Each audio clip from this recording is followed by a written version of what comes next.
বাবা আছে পামহি ডাকিনী পাহাৰ। হেল্ল' বন্ধু বান্ধৱীসকল, আজি মই ওলালো বলবমলৈ প্ৰতি বছৰে আমি আহোঁ। আজিও এনেকে আহিলো, অকনমান আপোনালোককো দেখুৱাম বুলি ভাবিলো। আমি পোনপ্ৰথমে আহিলো বশিষ্ঠাশ্ৰমলৈ, বশিষ্ঠ মন্দিৰত। তাতে গা পা ধুই শিৱলিংগ বনাই ধুনীয়াকে পূজা অৰ্চনা কৰি আমি গলো পামহি ভীমাশংকৰ মন্দিৰলৈ। ইয়াৰ পৰা জল লৈ তাতে আমি অভিষেক কৰি বহুত লোকে আকৌ শুক্লেশ্বৰ মন্দিৰলৈও যায়, কিন্তু এতিয়া আপোনাৰ আধাখিনি মানুহ ভীমাশংকৰ জ্যোতিৰ্লিংগলৈ অহা দেখা যায়। তো এনেকে আমি যাত্ৰা কৰি আছিলো, খুব ভাল লাগিলে। তো আপোনালোকে সকলোৱে গম পায় ভগৱান বাবাৰ এই শাওণ মাহটো খুবেই প্ৰিয় আছিল। এই মাহটোতে কাম্বৰ যাত্ৰা কৰে। কাম্বৰ যাত্ৰা মানে আপোনালোকে গম পায়, কান্ধত ভাৰ লৈ দুয়োফালে দুটা পাত্ৰত পানী লৈ যাত্ৰা কৰাটোকে কাম্বৰ যাত্ৰা বুলি কয়। এই বলবম যাত্ৰা পোনপ্ৰথমে মান্যতা থকা, যেনেকে ভগৱান পৰশুৰামেও কৰিছিলে, ভগৱান ৰামেও জল অভিষেক কৰিছিল, ৰাৱণেও জল অভিষেক কৰিছিল ৰামেশ্বৰ জ্যোতিৰ্লিংগ। তেতিয়াৰে পৰাই মহাপ্ৰভুৱে বিষ প্ৰাণ কৰোতে নাকাৰাত্মক শক্তিৰ পৰাই মুক্তি পালে আৰু তেতিয়াৰে পৰাই বলবম যাত্ৰা কৰা হৈছিল। আজিকালি ভাৰতবৰ্ষৰ প্ৰায়বোৰ ঠাইতে বলবম কৰিব লৈছে।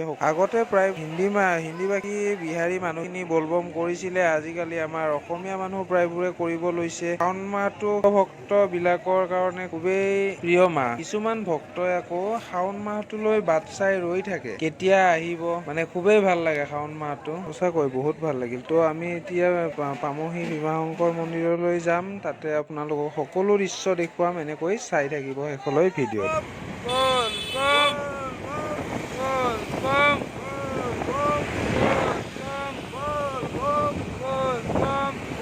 আমি আহি পালো ভীমাশংকৰ জ্যোতিৰ্লিংগ। তো এইখন এখন ডাকিনী পাহাৰ বুলি কয়, আপোনালোকে গম পাই চাগে যোনে আহিছে। খুবেই ভাল লাগে। পাহাৰেৰে অকনমান উঠি গৈ আপুনি পোনপ্ৰথমে গণেশ মন্দিৰ পাব, তাৰ পিছত আপোনাৰ অকনমান উঠি গৈ মেইন মন্দিৰটো পাব। খুব ধুনীয়া লাগে, প্ৰাকৃতিক দৃশ্যৰে ভৰপূৰ। এইখন আপোনালোকে গম পাই চাগে ভীমা অসুৰ বুলি এজন আছিলে, এই পাহাৰতে তেখেতে আছিলে। কুম্ভকৰ্ণৰ পুত্ৰ আছিল ভীমা অসুৰ। তেওঁ ব্ৰহ্মাৰ ভক্ত আছিল বাবে ব্ৰহ্মাই তেওঁক বলি হোৱাৰ বৰদান দিলে। সেইবাবে তেওঁ অহংকাৰী হৈ পৰিছিলে আৰু সকলো ৰজাক পৰাস্ত কৰিব খোজে। এনেকে কামৰূপ ৰজা প্ৰিয় ধৰ্মন আছিলে, প্ৰিয় ধৰ্মন আৰু তেখেতৰ পত্নী, সিহঁতকো বন্দী কৰি ৰাখিছিলে।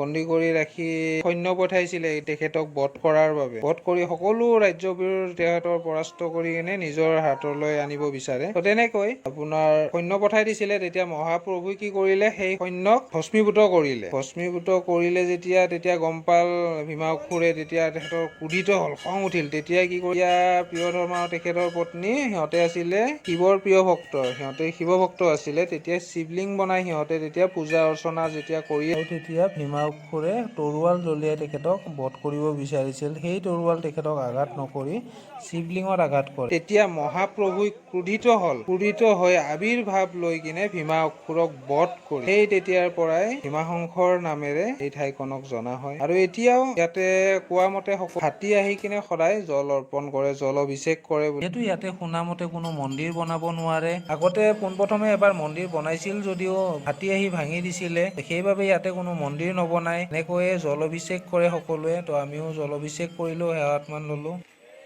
Bye bye,